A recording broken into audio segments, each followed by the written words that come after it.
रोज रोज शिरा पोहे खाऊन कंटाळा आला असेल ना, तर हा व्हिडिओ जे आहे ना ते खास तुमच्यासाठी घेऊन आलेले आहे. 1 वाटी रवा घ्यायचा, 1 वाटी गव्हाचं पीठ घ्यायचं, त्याच्यामध्ये बारीक कट केलेला मोठा कांदा घालायचा, त्यानंतर 1 बारीक कट केलेलं टोमॅटो घालायचा, 1 बारीक कट केलेली शिमला मिरची घालायची आणि 1 हिरवी मिरची बारीक कट करून घालायची. हवी असेल तर कोथिंबीर घालायची, चवीपुरतं मीठ घालायचं, थोडीशी हळद घालायची चिमूटभर, त्यानंतर त्याच्यात घालायचं काळा मसाला किंवा गरम मसाला, त्यानंतर घालायचं लाल तिखट, त्यानंतर जिरे घालायचे, साबूत जिरेच घालायचे, त्यानंतर घालायचं त्याच्यात 1 चमचा तेल आणि सगळं मिश्रण जे आहे ना ते मिक्स करून घ्यायचं. आवश्यकता असेल तर थोडंसं गव्हाचं पीठ जे आहे ना तर त्याच्यात टाकायचं, नाही तर मग तुम्ही अर्धा कप जे आहे ना तर बेसन पीठ घातलं तरी चालेल.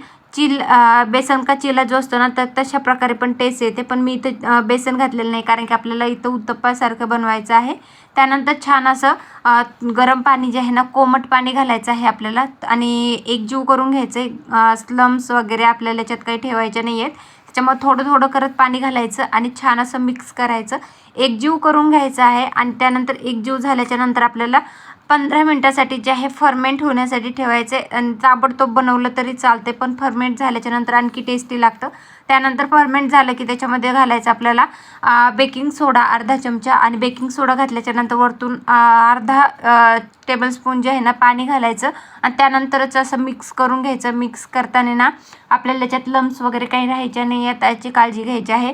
एक छानसा बॅटर तयार झालं की लगेच इकडे तव्याला तेल लावून घ्यायचं, कांद्याने लावा किंवा चमच्याने लावा आणि मस्त असं बॅटर झालं की लगेच त्याच्यामध्ये टाकून द्यायचं. अशा प्रकारे बघू शकता, अशा प्रकारे टाकून द्यायचं आणि चमच्याच्या सहाय्यानेच त्याला एक छानसा आकार द्यायचा मस्त गोलसर.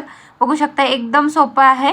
आणि त्यानंतर लगेच त्याला जे आहे ना जाळी पडायला सुरुवात होते. बघू शकता, तुम्हाला दिसतच असेल मस्त अशी जाळी पडते. वरची बाजू सुकायला लागली, कडा मोकळ्या झाल्या की तेल सोडायचं आणि लगेच आपल्याला याला चमच्याच्या सहाय्याने किंवा उलटण्याच्या सहाय्याने जे आहे ना ते उलथवून घ्यायचं आहे. बघू शकता मस्त अशी जाळी पडलेली आहे. पलटवून घ्यायचं, दोन्ही बाजूने तेल लावून छान असं भाजून घ्यायचं आणि मस्त सॉससोबत, लोणच्यासोबत किंवा मग आपल्याला बटरसोबत किंवा तुम्ही दह्यासोबतही खाऊ शकता. खूप टेस्टी नाश्ता बनवून तयार होतो. लहान मुलांना द्या किंवा तुम्ही बनवून खा, खूप टेस्टी आणि खूप यम्मी लागतो. हा हेल्दी नाश्ताचा रेसिपीचा व्हिडिओ आवडला असेल तर व्हिडिओ लाईक करा आणि चॅनल सबस्क्राईब करा.